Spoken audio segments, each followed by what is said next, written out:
are catching another episode, an exciting episode of Fairfield 2.0 here at FPAC or FMC, as we're calling it these days. And you are Fairfield. You are Fairfield 2.0, where we interview you. And lately we've been interviewing a lot of artists, a lot of musicians, and we have a band with us today. This is our first band. It's called Sugary. No, it's called Surgery. Surgery. That's Sugary is fine. Sugary is good. I want to introduce everybody. You've met Joey Del Rey over here. Who hasn't? Who hasn't? Who doesn't know him personally and wants to adopt him? And we have Joseph Mayfield. And we have Mr. Dominic Rabelais, the hardest working man in rock and roll, literally. Yeah, that's true. I would say. That's true. Let's start with how did Surgery get together? I'm kidding. How did Surgery get together? Should I? Go ahead. Do it, man. It's democratic. Yeah. Democratic. Do you raise your hands and Yeah. one strikes, three shoot? Whoever can speak without mumbling. That's pretty much it. Yeah. Okay. But we try to be polite about it. Surgery is actually kind of a longer process than a lot of people realize. Joseph and I met years ago. It was at some like open mic or something, and it was over a shared love of traditional American music. So I think I played like You're like Hank Williams. I played a Hank Williams cover. Okay. I was instantly in love then at that point. And we made some fun of various things, and that was it. And we started just playing covers at that point. And I got to give a lot of props. Actually, my friend Trevor Triano. Trevor Triano was in town at the time, and we started just kind of playing around with him. He was playing like a beat in his room one day. He does electronic music. He was playing a beat, and Joseph and I just kind of started jamming to it, and wrote one of the songs we actually play today based on that beat. Oh, nice. And Far enough. That'd be far enough. Yeah. I didn't Far know out. that. Yeah, far enough. And like fire, actually. Oh, yeah. That's kind of how it started. Yeah. Both of those, yeah. Trevor. Neither of which we'll play today. Yeah, that's still. yeah. Trevor went away, unfortunately, but His funk still remains. His funk remains. We persevered. We kept writing a bunch of songs with various people in various different capacities, and we started doing some acoustic things. And Word on the Street went out that we wanted to kind of do a more band electronic kind of deal, and so. One day, Joseph and I were up in Iowa City seeing the Akron Family. I think it was seeing the Akron Family, and Dom just walked to the table. and Was like, "Hey guys." I was also playing with the Akron. Yeah, he was playing. He was playing the gig. He was like, "Hey guys, Slingshot, right? Yeah. you need another member?" We're like, "Yeah," and that's how Surgery started, and here we are. And here we are. All right, so designated instruments for everybody. Yours is going to be the hardest, but let's start over here. Yeah, well, actually, I play guitar. Dom and I switch off guitar and synth, so we both do that. Okay. And then do some Ableton stuff. That's where I was heading with this. Yeah, yeah. the whole Ableton. Ableton has conquered Fairfield. It's True. Actually, I'd like to speak out against Ableton. Ah! I use Fruity Loops all the way. Dom is 100%. Yeah. Don't talk to me about Ableton. What's Only it- talk to me about Fruity Loops. What is it that Fruity Loops has over Ableton? Awesomeness. Awesomeness. We're going to have to explain Ableton, by the way. We're going to have to explain what this is. Yeah. It's relative to creating synthesized music. Yeah. And it's basically a programming / recording method, right? Yeah. And it's also, you could record other things on it, although it might not be see all the stuff I've learned about Ableton to this point. It might not be as efficient as like a Pro Tools or something, but there's still capacity to be able to do it within Ableton, right? Yeah. Okay. Yeah. And Fruity Loops. Fruity Loops is just awesome. Okay. It's like the most like user-friendly digital audio workstation ever. Okay. And it's what I've been using since I was like 12. Okay. So I'm not gonna like. So it's like Dom's a fan. Ableton. Yeah. What do you do with what do you do in Fruity Loops? I guess you're working on Ableton. You're working on Fruity Loops, and you're creating parts that are going to be part of the album record, the recording that you're making. Yeah. How does everybody speak the same language then when you're using two different formats like that? Well, it's really, I mean, you're doing the same thing. You're just doing it through slightly different interfaces and plugins and things like that. You know, I mean. Okay.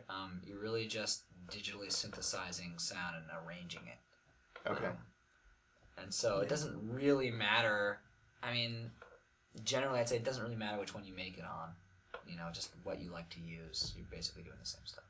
Cool. Do you are you at the point where you're all writing music together now for the band? Yeah. For the most in other part, words, yeah. Tom, are you in? Because we heard. I mean, sometimes we, Joey and I will work on something and then come to Dom.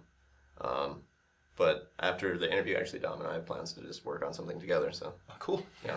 I don't want this interview to stop you from being creative. You guys want to do it right now? Just go right ahead, and we'll just wait.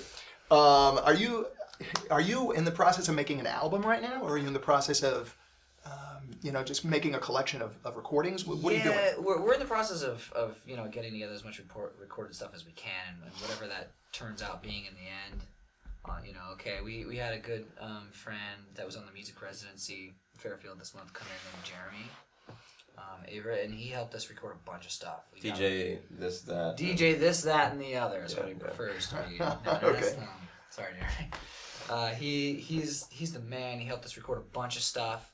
And so we've got a bunch of bass tracks.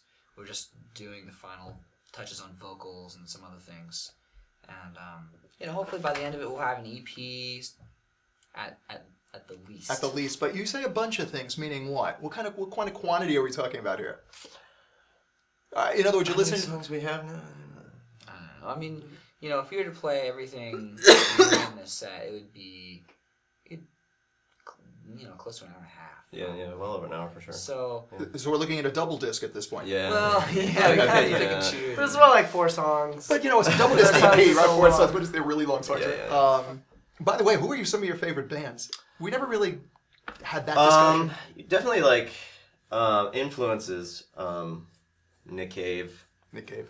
Johnny Cash. Swans is a big one for me, which I think is the greatest unknown band ever. And then 80s wise, obviously like Depeche Mode. Mm-hmm. What about what's that group? They had a sort of hit, Duran Duran. Oh yeah, those schmucks. One hit wonders. Yeah, no, for sure, Duran Duran. But they're kind of a mixed bag. I like a lot of their stuff, and then some of their stuff is. I feel Depeche Mode kind of like definitely rules over them as far as quality on a long-term basis. Yeah, and you can tell that as far as your you can resonate. You resonate more with them than you do a lot of other acts. What I also noticed that because you were on these 2 instruments, and I heard where you were going with the melody. I was like questioning where you were going with the melody during some of the like I think in some of the chorus, and I think right before the chorus. Mm-hmm. I was going, where are you going with this? And I think it's because you've adapted some of the chords, but you don't have the nuances that are on the recording and the other elements that you need in order to convey what the true, like the rest of the chord is that support the melody that you were doing there, right? Sure. All right. That's no. I think that I was just hearing that you were hearing other instruments backing you up as you're playing. You maybe do you do that? Do you actually hear, like, maybe when you're writing even? Do you hear other things coming into the mix, like, Very rarely. I mean, like what is the writing process for you then? It depends.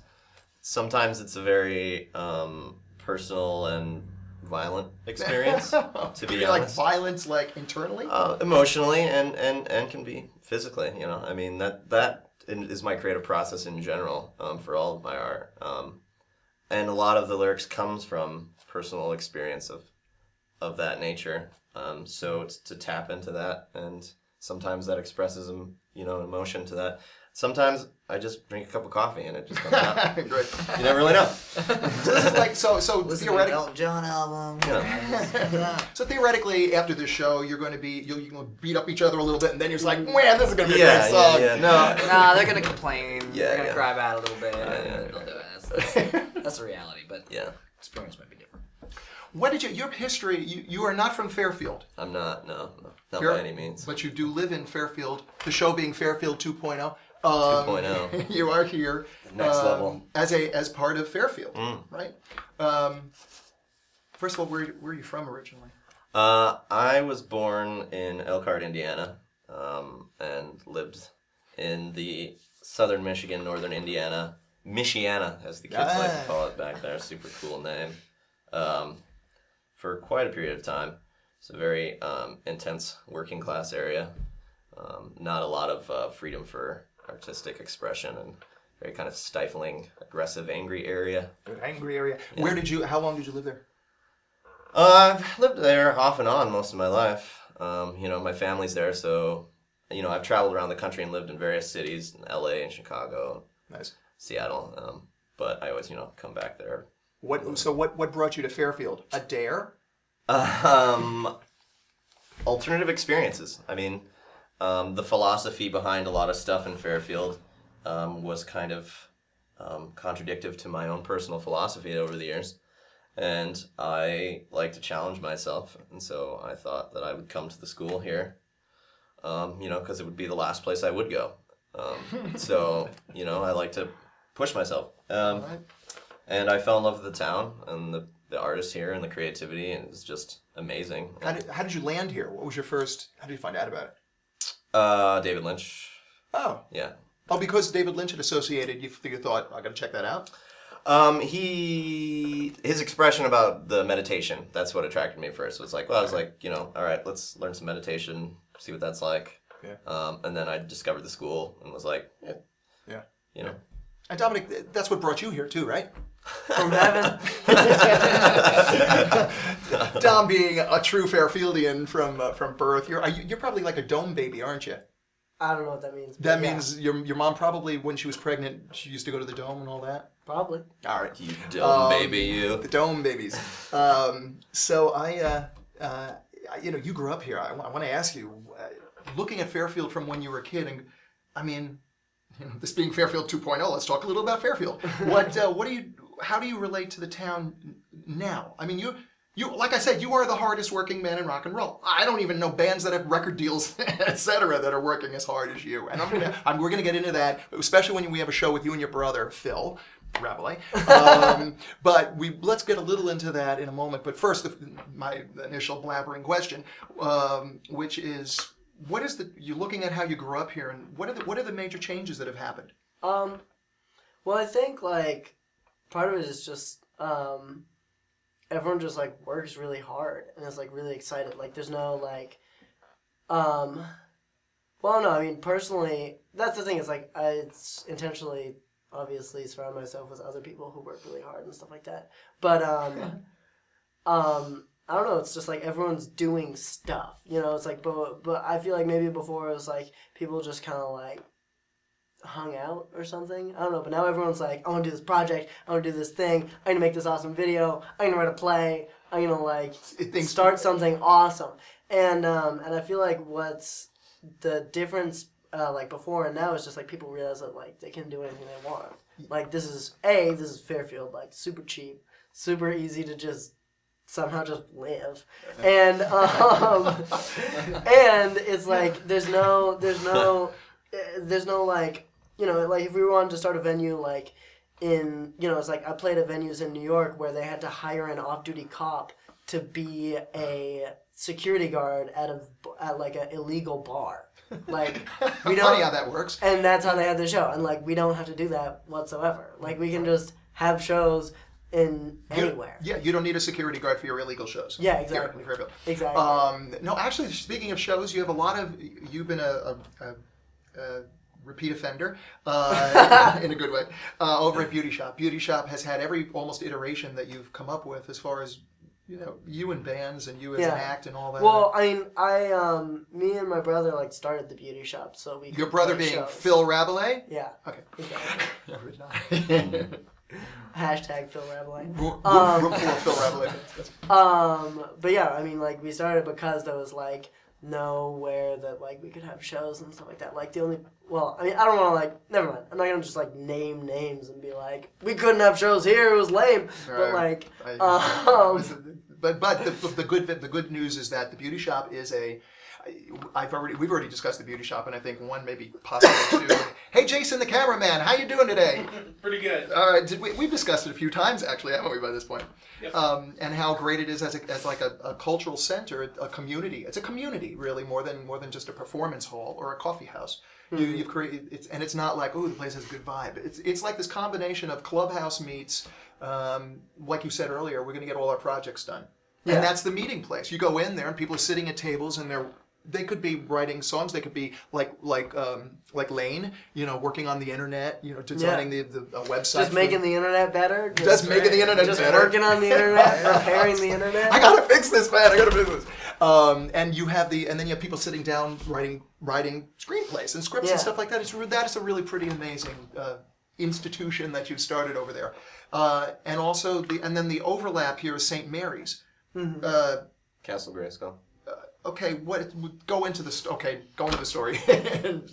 Talk about the overlaps here because the same dudes who big up Steve Cooperman and Roland Wells because they bought the Bonnell building and they're just really into projects and community ideas and stuff like that. Yeah. So that's why me and Philip went to meetings and stuff like that, and they were like, "Hey, so what does everyone want to do with space?" And we were like, "We want to start a venue," and so we did, and then they kind of just have transferred that idea over to the St. Mary's project.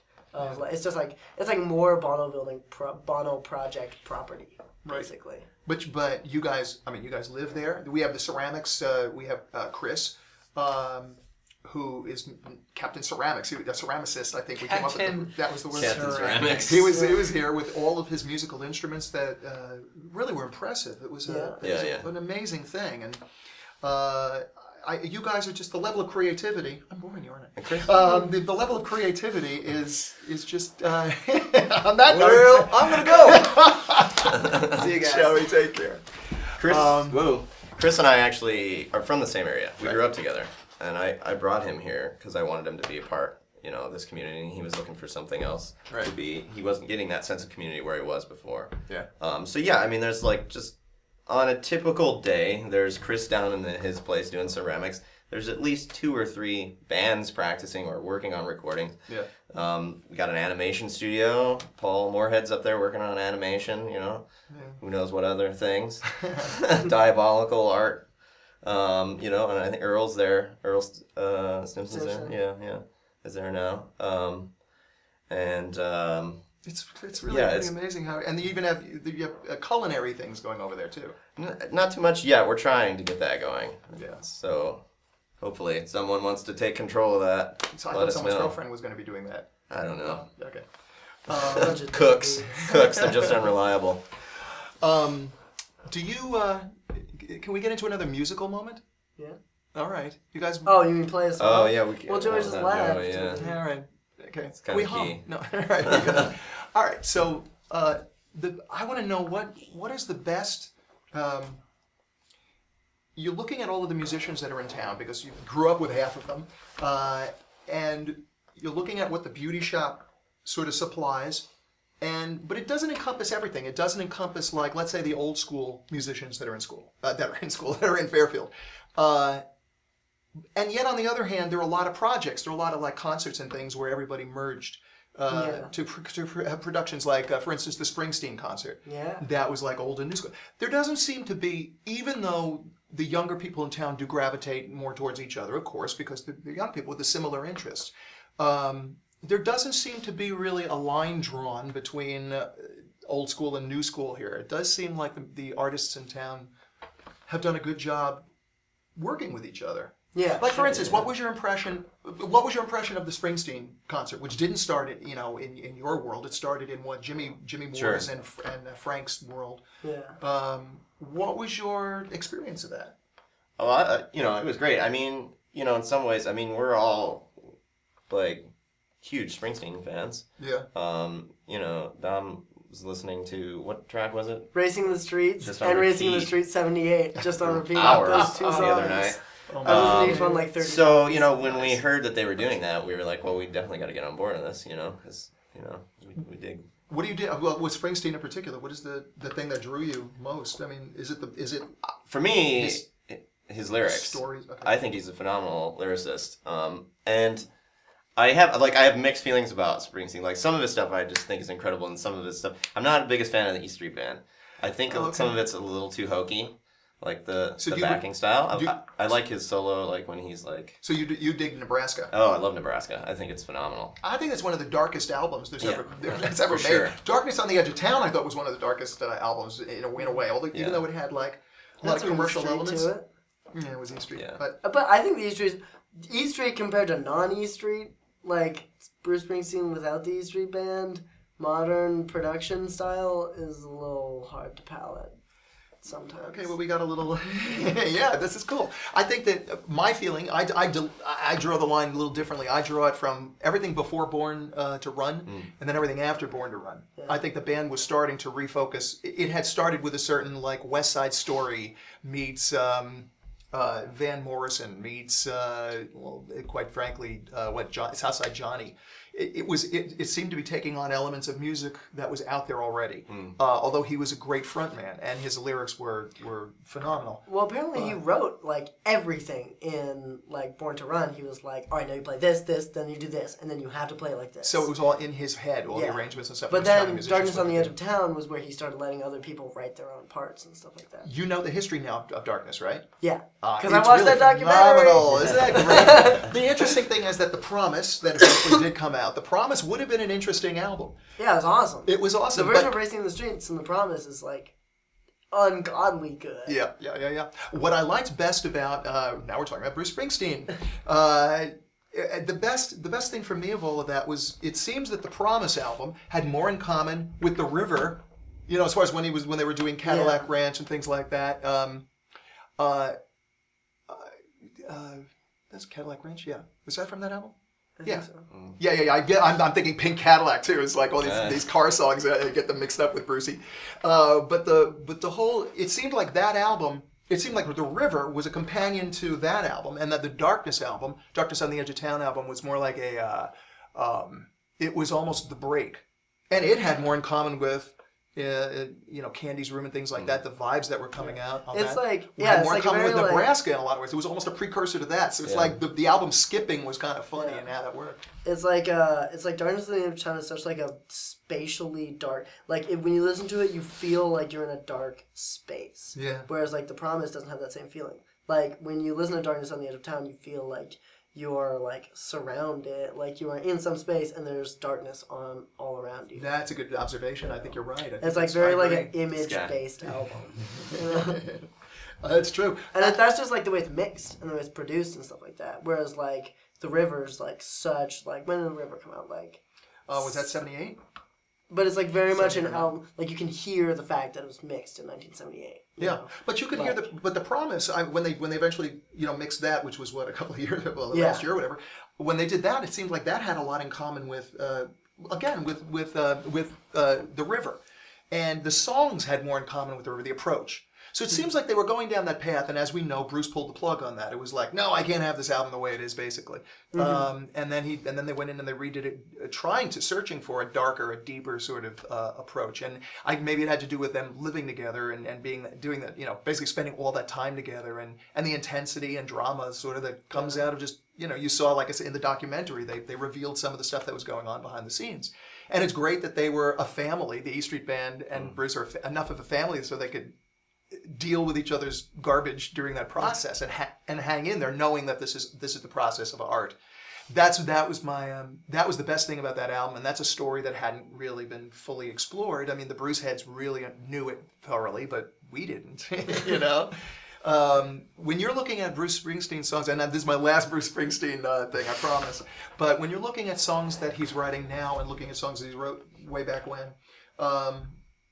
what do you see a growth in him, or do you see him maybe trying to be more, I don't want to say formulaic, but do you see that things have changed where you can see that his writing style has changed to a degree where he's trying to make pop albums or something? I mean, I don't know where I'm going with that question. No, I was thinking about something like that earlier because people were like, apparently Wrecking Ball isn't getting that good of reviews. Right. And it was Magic like, didn't either. I don't think, and then but it's like, I was thinking about it, it's like, he's 60. Like, is anyone expecting him to make classic albums anymore? No, Is anyone expecting him to make another Darkness on the Edge of Town or Born to Run? It's like they're It's like they're. Right. He's Bruce Springsteen. Like he's won 20 Grammys. I think is that what it? Yeah, it's an amount, but I don't like. know. Yeah. Because he gets Rock Award every year. It's almost like he was getting the Rock Award. And we we don't need I don't expect another that album. It's like I expect another Magic or another The Rising. But I expect Ghost of Tom Joad. That's where I thought he was going. I thought, I mean, it may be a little moody, it may be a little whatever, but it's not quite Nebraska. But I was expecting him to go more that route. Just more like real personal and and not preachy, but stories. He must have the same type of thing that he didn't experience and yet he was able to write about during the early period of his life. He must have equivalent things that are happening to him at 60. And that's what I'm feeling like isn't happening. That's the one problem I'm having with Bruce's music these days. I can't wait to hear Wrecking Ball, right? Yeah. I can't wait to hear it. Or it might be Wreckin' apostrophe. Wrecking Ball. That's hip. I'm gonna check it out. I'm sure I'm gonna like it because I like everything Bruce, but put it in the context of how it relates to me in my life. It's sort of like Joni Mitchell when she passed a certain point. I liked actually that period where she was, Dog Eat Dog and things like Turbulent Indigo and Night Ride Home and things like that, where people had already jumped ship because they all wanted Court and Spark over and over and over again, or Blue over and over and over again. I really preferred her. I liked her character during those years. She was saying things politically, and she was saying things as a woman of that age in reflections of the world that were significant. I thought that her duets with Peter Gabriel and things like that were just working really well. But relative to Bruce. Bruce doesn't seem to hit that stride yet, where he's writing from a level of, here's an intensity you need to know about, and it's in here, and I'm sorry if it's not all unicorns and rainbows. And that's what I fear sometimes people want to hear. People want unicorns and rainbows all the time so that they can just stay happy and smile, and they don't want to relate to I'm not saying all people. I'm just saying a lot of people, sort of like, they don't want to be depressed. They don't want to be bummed out, Yeah, but if you don't want to make bummer music, why would you make yourself make bummer music? It wouldn't be make yourself. It would be more like just express yourself from a level that's not just let's do the formulaic pop song. I guess is really where I went with that. Honesty. Yeah, but there's honestly really happy music. Yeah. Andrew WK. Yes, exactly. Andrew WK. It's like you listen to Andrew WK and you're not like, man, this is contrived. It's just like really psyched, happy music. Okay. Or like Matt and Kim. It's like you're not like, oh, Matt and Kim. You are kind of like, Matt and Kim. Like you're so happy, but they're not like putting on airs or anything like that. They're just Matt and Kim. It's just a dude playing keyboards and a girl playing drums, and they're really stoked about it. Who are you listening to? I mean, okay, we're mentioning names here. Who else are you listening to? Lady Gaga. You're listening to Lady Gaga these days.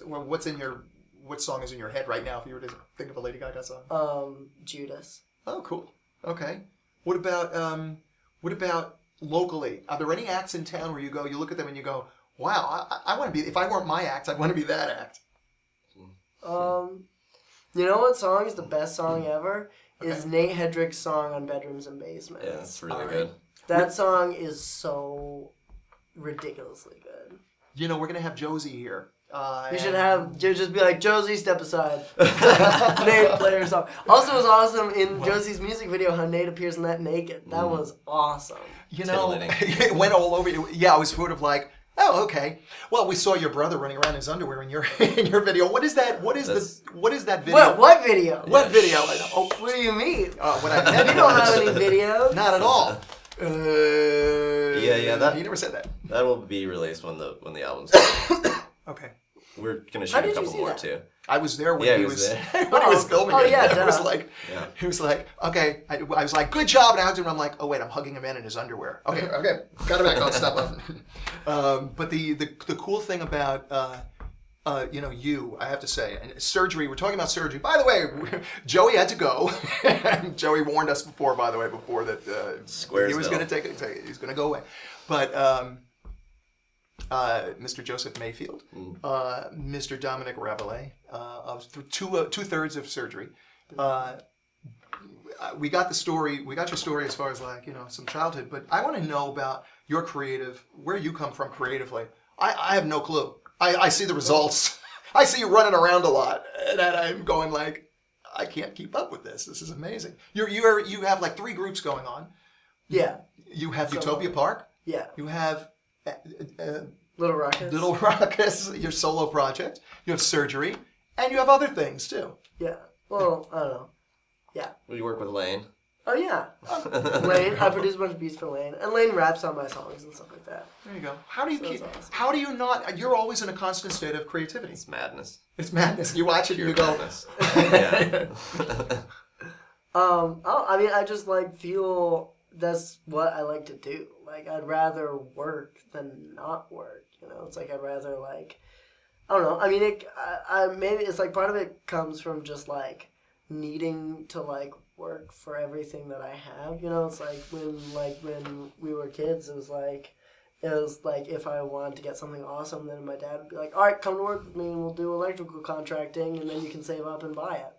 And so I was like, I wanted like a little TV in my room, so I like saved up $125 over a long period of time, and then got a little TV in my room. Nice. And stuff like that. So it's just like if you want something, just do it. And that's become like unhealthy addiction to productivity. But it works. As far as addictions go, I don't think it's unhealthy. Yeah, that's true. You know, you may not want to call it addiction. It's sort of like drive.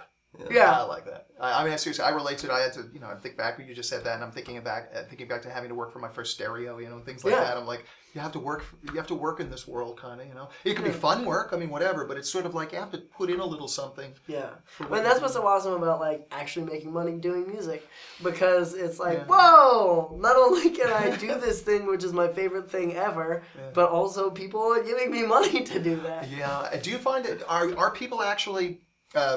I mean, you're earning your money, obviously, and you're playing live, and you're getting money from the gigs. That's mainly what's happening, right? That's where your source of income is mainly. Yeah. And you're touring and you're playing everywhere, pretty much nonstop, almost all year round.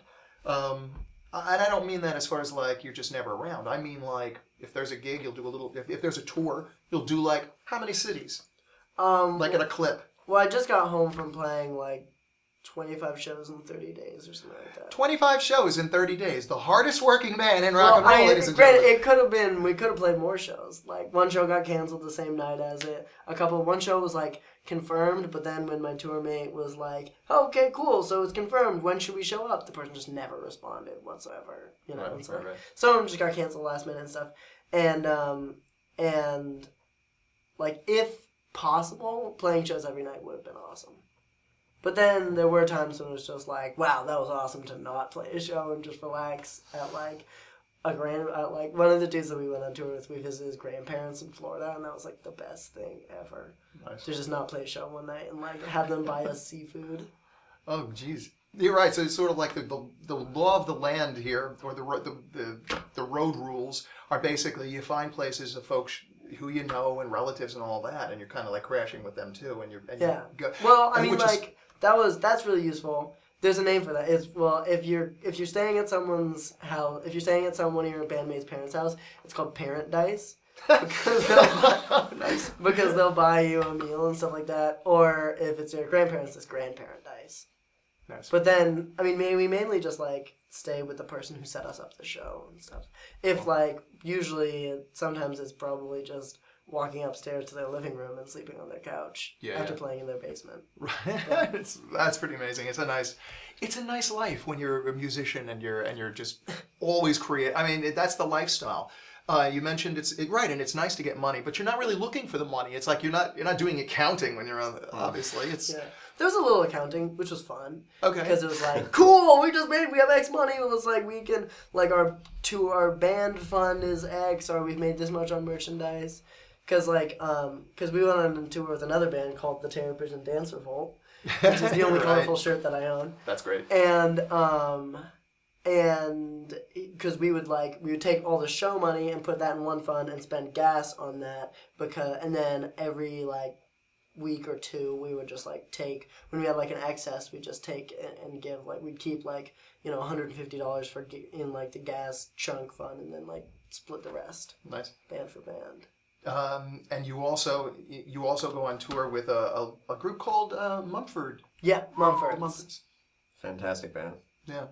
Great group of guys too. Yeah. And so you're making it sort of like there's a synergy of bands on the road too, and there's a whole support system going on too, right? Yeah, totally. And I mean, like we'll meet bands on the road that are also touring and stuff like that, and we'll be like, hey, come now, we'll set us up a show, we'll set you guys up a show, and then they're like, cool, come to New Hampshire, we'll set you up a show. Oh, that's very nice. I mean,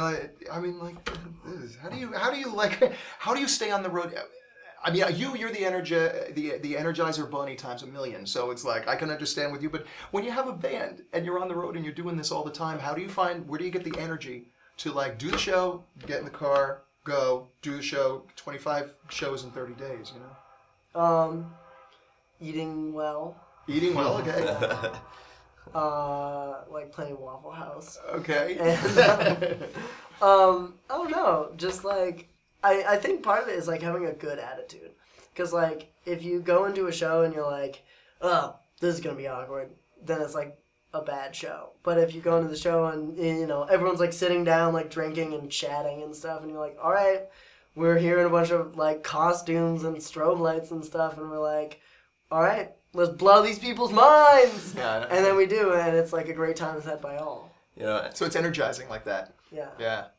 Sharing space creatively with Dom is quite a wonderful thing. It's inspiring and definitely like brings. I mean, to be honest, I can be kind of a bummer sometimes, and to be around someone who's pretty opposite of that, like, gets me motivated and like. I was going to ask the dynamics. It's dynamics. an inspiration for me for sure. I mean, I feel guilty if I'm just sluggish around in my area, you know, lamenting about the horrors of existence. Do you do that often? You lament about the you know, whatever. You know. Are there a lot of Tuesday horrors in our afternoon. existence right now? Are you kidding? Nah, you're right. What am I thinking? Are you? You know, if you guys were to my standard question, give it. You know, I always ask the folks who call into crew, and for the Huffington Posting, I say I have one standard question, which is, what advice do you have for new artists? What advice do you? Let's start here, Dominic. What would you tell a new artist who's starting now? And we have a lot. It's sort of like another tier that may be coming into its own in Fairfield, even, I imagine, right? Yeah. As the kids get Hopefully, older. that'd be awesome. Well, as the kids get older, I mean, naturally, the kids are gonna click into what they're not getting right now because, you know, they're doing their school things or whatever they're. Well, I would say that one thing is that you have to play a bad show. Like, you have to play a show where no one responds whatsoever. Where there's, like, everyone's ignoring you. Where you finish your last song and only the sound guy claps. You hear that, Jason? Like, thank you. Like, you have to play that show. Jason Strong, ladies and gentlemen. Let's give a round of applause. And then you play that show and you're like, whoa. That was crazy, you know, and you're not like, oh man, and you like throw your guitar against the wall.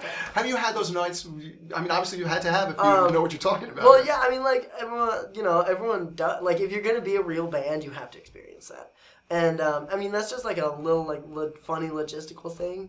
But I mean, like the one time that happened on this last tour was in Jacksonville, Florida. And we're talking about surgery. We're talking about actually, Little Ruckus. Good. Yeah. Okay. And we had even been warned by other people. They were like, yeah, it's like Florida's going to be awesome. You know, Tallahassee, automatically going to be awesome. Orlando, it's like people are going to like get down. And if you encourage them, they'll get down really hard. And he's like, Sarasota, people are going to take a lot of encouragement, but they will get really into it. And then he was like, but Jacksonville, it's just going to bum you out. Just driving through Jacksonville sometimes is a bummer. I used to do that trip on the way down, back and forth when I was a kid. We're not going to talk about when I was a kid. Okay. But yeah, so you have a night like that, but you've had enough of the other nights, so it makes it. It's yeah, okay. It's and plus, it's not more than a wash. It's better than a wash. I mean, that was really fun because it was like it was really like we played, we finished, and like only the sound guy clapped, and then like the bartender was like, "Oh, hey, great show!" So I was like, "That's cool." And then and it's almost like performance art when you do it like that. Yeah, and then there's us playing to a crowd that doesn't like us. Yeah. Luckily, like the sound guy was also like the liaison between the manager and the venue and paying me, and so he was like really happy, and he was like, "Here's $70. It's like, you know, it'll get you places," and you were like, "Yeah!" That was like we were expecting to not make any money, you know. Cool. So that was cool. Nice. When you're on the road, do you think about, you know, when you're creating? Do you write songs on the road? Yeah. When you're writing these songs, do you feel like, oh my God, I have to get this recorded now? I imagine that you would have a feeling. Yeah, I like tried that. to do that actually and failed. What is your method? Perhaps there's a better method. Well, it was just like I was trying to record them in a car and like with like this lame microphone like plugged like directly into my computer, and like I was feeling weird because I was in like a residential neighborhood and I didn't want to like yell at the top of my lungs in a car in a residential neighborhood, and and so it like didn't exactly work out. That's not, I mean, that's the thing. It's like, you write a song and then you're like, I want to play this live, but then you've like never sung it out loud because you just wrote it in your head, you know. Then and then it's just like you play it and you're like, oh, that was bad. I should have practiced. But do you find yourself singing it into the cell phone, or you know? Not really. Just writing it down in a notebook and then remembering it. I interviewed somebody recently. I can't remember who it was, but this person said that Richard Marx. Richard Marx said that he used to call his cell phone not his cell phone. I mean, I'm sorry, his answering machine. Yeah. And he used to, because in the old days you wouldn't have a cell phone you could sing into.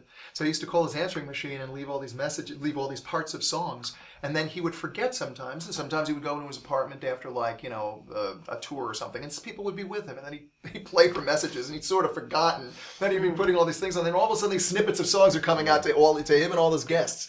Nice. I thought of it and was like, yeah, you know what? That's actually clever. I'm wondering how many people really did that. But it's so convenient when you have these little digital devices and you have the cell phone. There's no excuse. Yeah. When I was doing jingles in the 80s, and one of the things was, because that snaps sort of like, oh, we need this tomorrow morning, and you find out about it at 9 o'clock at night. So I would take my big bulky tape recorder, which is about this big. It was like Walkman size, but it was still awkward and just a little bigger than that. And with the big red button for record, and I'm like, I'm walking around, I'm singing into it, and people on the streets of New York don't know what that is. And it's like, oh, stay away. This is scary.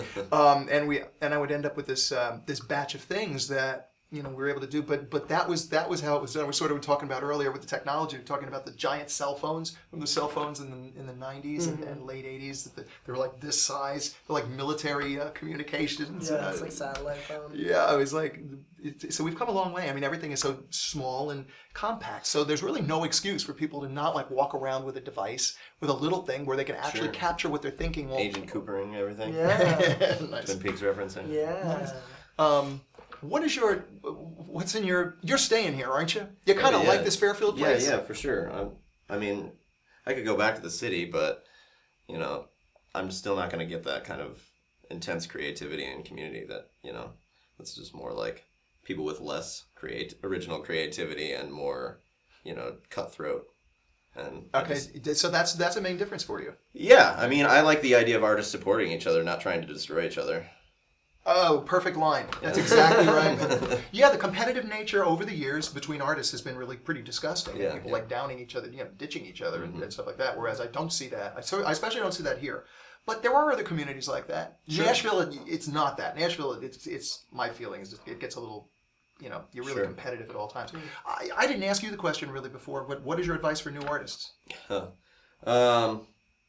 Just, don't be afraid to be your art, in every moment of existence, live it and fight it and just, don't be afraid. That would be a big one too. Just don't be afraid of anything in life. Just go about everything you're doing with no fear. And just straightforward, because in a billion years we're all going to be stardust and it won't matter anyways. We are stardust. We are golden. We got to get ourselves back. Okay. With the three of you, I think what that may be the thing I see in common more than almost anything else is the three of you are fearless. Joey's fearless. You're fearless, and you're fearless. I mean, you're super fearless. You take that off the charts. But and I'm always saying that in good with. Oh yeah, totally. Okay. I'm a big fan. I have a hard time accepting people compliments. I'm just you are the epitome. Dominic, and when we have a show, you're going to hear more of this. I'm sorry, but your brother's going to hear a lot of this too. But I really feel like you're a paradigm. You're the example, a good example of folks that of how a musician should like jump into it. Just dive into what your art is, and then also just have fun and make it all the time and have crazy ideas. When we all got together for Little Ruckus and we were all wearing different costumes for your album cover and stuff. Totally. That was a blast. That was those are things and that was a win. That was sort of like, I want to do this. And then we had the posters we're holding up. Yeah. I'm the one with the rabbit ears, by the way. But that was really a lot of fun, and I think it was spontaneous. There was such a level of spontaneity about everything, and about everything you do. It seems like, even on stage, as much as you may have a set list, It's sort of like it almost is like who knows what's going to be coming out of of Dominic during Utopia Park, or even with surgery. The times I've seen you guys, there's a level of spontaneity there too. That's like, oh, that's pretty cool. Yeah. And it's like I wouldn't call it improv. I'd call it more spontaneity. And I think that it's two different things, but it's just as exciting. The live is the most important thing to us about anything in music. Like, it's live first, recording second, because nice. It's showmanship. You want to put on a good show. You want to entertain people. You want people to like feel it and have fun.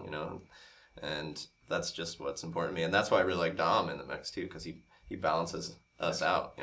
He really does. I mean, he adds something to it, and creatively as well as on stage. And I dig that. We want people to have energy and fun. Nice. And live is closest to life. Yeah. You're living on stage as you're doing that. I've always had problems with overdubs and overdubs and overdubs and overdubs to make something right. Mm-hmm. And in fact, I recommend, I don't know if you guys do this, I know that the temptation for shortcuts in recording these days is to have 10 takes, 12 takes, 20 takes, whatever it is, of let's say a vocal, especially a vocal, or guitars. And then you meld, you kind of like out of convenience, you're grabbing this syllable sounded good, this syllable sounded good. Yeah, I hate that because it's almost like, what about having a performance? Yeah. Like I'm okay with overdubbing into a performance once you've got a performance down. Once you have your vocal from here to there, and then you touch it up because you've got this thing that you're making your statement with it. But what kind of a statement are you making with like 20 different or 12 different things that are all lined up, and it's like then you're making a product, and then as you're making a product, you're not living it, and that's live, I personally hate recording. That's my least favorite thing about being a musician is recording. Really? Yeah, I just want to play live shows. That's all I care about. That's all I want to do. Nice. But unfortunately, we got to record so we can play more live shows. So. And you'll be playing more live shows maybe in the future. Yeah, we're playing Gabe's in Iowa City this Friday with A Place to Bury Strangers. We're opening up for them. Which I love. Great name. Yeah. I love playing Gabe's. They have a wonderful sound guy there. Their sound is the best. And you have some other things lined up, right? Yeah, we're playing Mission Creek. Yeah. So is Utopia Park. Nice. And then the festival names, what is that? It's Visha. It's like a celebration of the original 7 schools that Iowa State University is comprised of. Oh, cool. But anyway, so they one of our friends is puts on weekly or monthly dance parties. Bootytronic. Nice. Yeah. And Troy. he's catering. Well, not catering. I don't know what the word is. It's sponsoring of. It's like a Bootytronic presents. Yeah. It's a mix of electro bands and DJs, and so it's good for nice. Dancing. And we're going to be playing that with Trouble Lights, which is Phil Rabelais and Adrian Dollar. What? Is your brother in another band? What? Now Phil is in, like I said, Phil is in all these other bands too. We'll talk about that next. And that's our first outside show, which I'm excited to play in the night air and dance with everybody. It's going to be exciting. That's going to be exciting. Yeah. Fairfield, you have just been introduced to Surgery through, having seen them already, if you have seen them already, but if not, check out Surgery. They play somewhat often in town. Last time we played was on my birthday. That's January 13th. That's right. I recommend you go see them. It's a lot of fun, and they're all our age with the kids. And also, I would just want to throw out there, we have the hugest talent pool of young musicians and artists in this town, and if you're not aware of that, I don't know where you've been under a rock. I don't know what to say. I don't mean to insult you, but seriously, you need to check out. I think you need to check out the talent. Don't be afraid of the talent in this town. We have too much of it actually, and you should. That's our life in Fairfield, right? We always go to see new acts and all that. Well, when we bring new acts into town, or rather when we bring acts into town, check them out, but also support your local acts. And we have one right here. Thank you, everybody in Fairfield, for watching the show, and thank you, Dominic Rabelais, Joseph Mayfield, and we had Joey Del Rey here earlier, who rudely got up and left in the middle of. Oh my God! He had to get to surgery. But thank you again, and see you next time, Fairfield. Is the far enough? I'm Joseph Mayfield. I'm Dominic Rabelais. I'm Joey. We're Surgery, and this is Wednesday Night Break-In. blues style.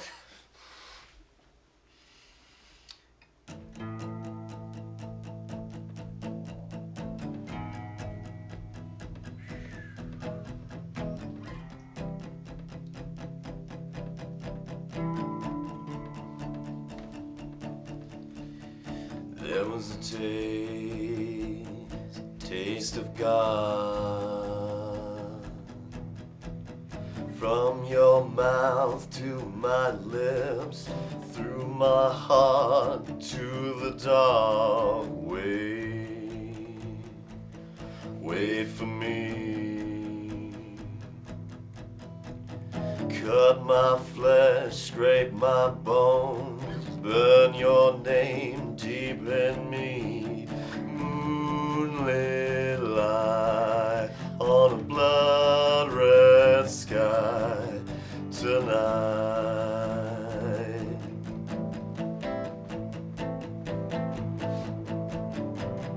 Voiceless hope in a perfect dream. Goodbye,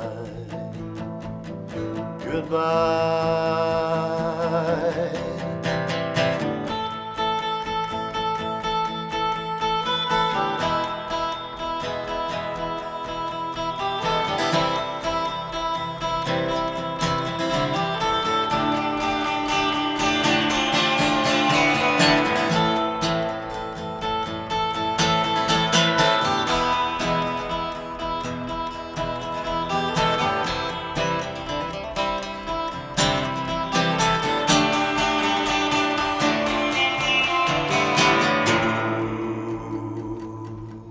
Feed me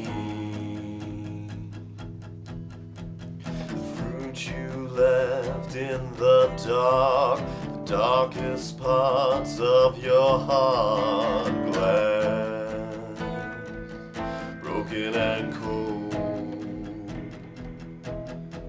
sparkles like rain, jagged with what remains. Moonlit light on a blood red sky tonight.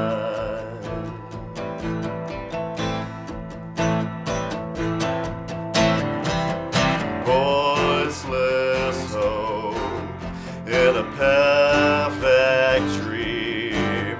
Goodbye, goodbye.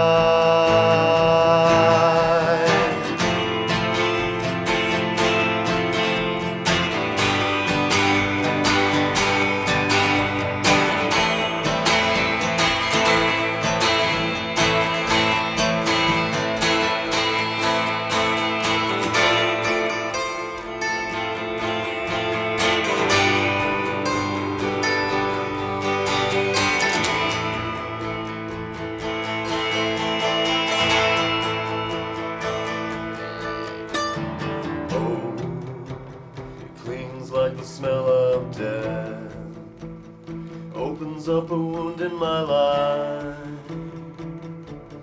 takes me to a world of light. Shape-shifting lover dealt the final blow, left me all alone, wading through a sea of scars.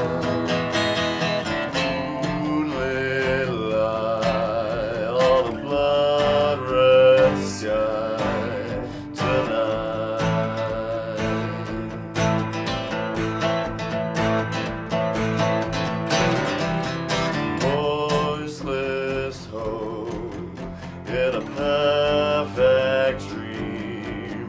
Goodbye, goodbye.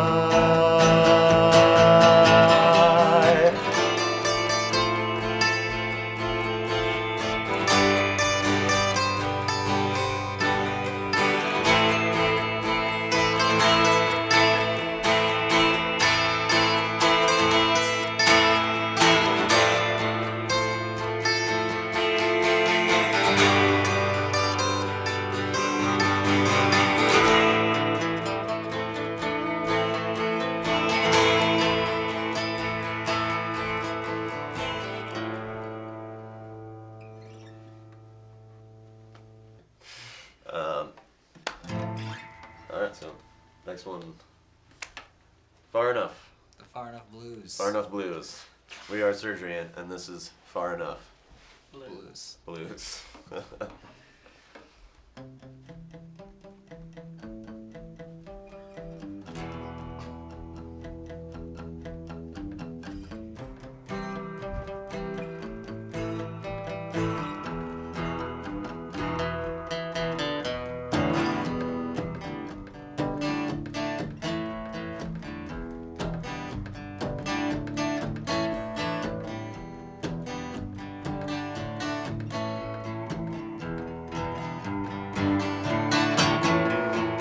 Set the stain, woman. Slither and slide through your sickly lies, woman. Your razor thighs keep me high on a black cloud of cancer, woman. Your razor thighs keep me high on a black cloud of cancer, woman. I can't run far enough from you. I can't run far enough from you. I can't run far enough from you.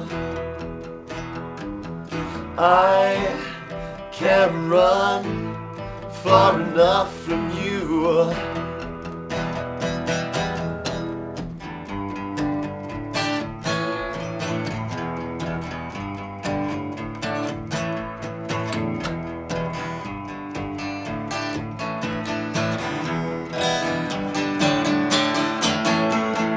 Force the face, woman. Force the face of this heartbroken race, woman. You keep me so you can cut me, woman. That web you weave captures all the love, woman. I can't run far enough from you. I can't run far enough from you. I can't run far enough from you.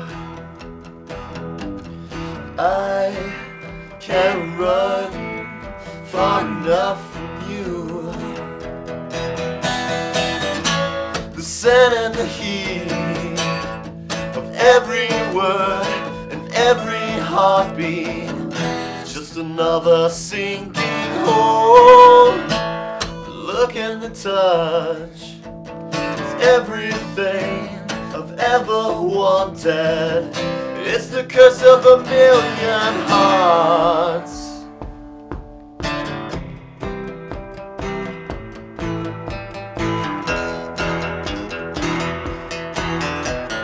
I can't run far enough from you. I can't run far enough from you. I can't run far enough from you. I can't run far enough from you.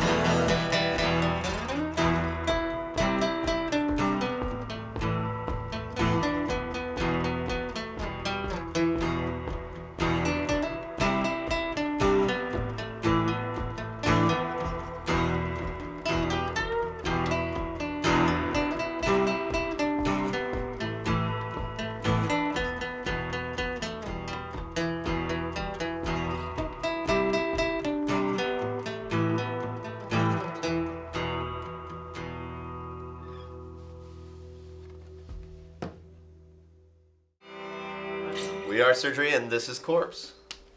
Blues. Blues, sorry. We got them corpse. Corpse Blues.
Every day, another soul slips away into the sea of mediocrity.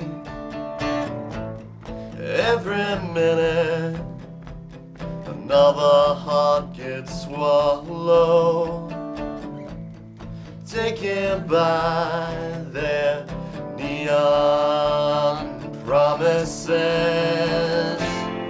Your love's cold took my faith and bound me. Your love's cold, there's a light at the end of the night. Your love's cold took my faith and bound me. Your love's cold, there's a light at the end of the night.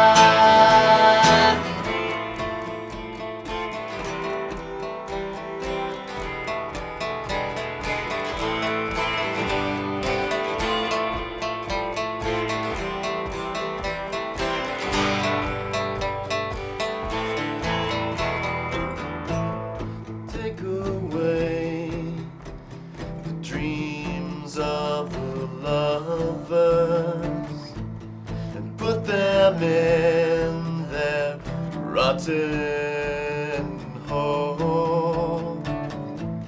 They twist the words of 1,000,000 prayers, leaving us on our knees like broken thieves. Your love's cold took my faith and bound me. Your love's cold, there's a light at the end of the night. Your love's cold took my faith and bound me. Your love's cold, there's a light at the end of the night.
love's a corpse, there's a light at the end of the night.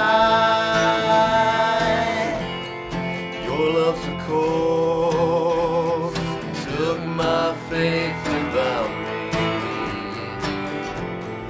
Your love's a corpse, there's a light at the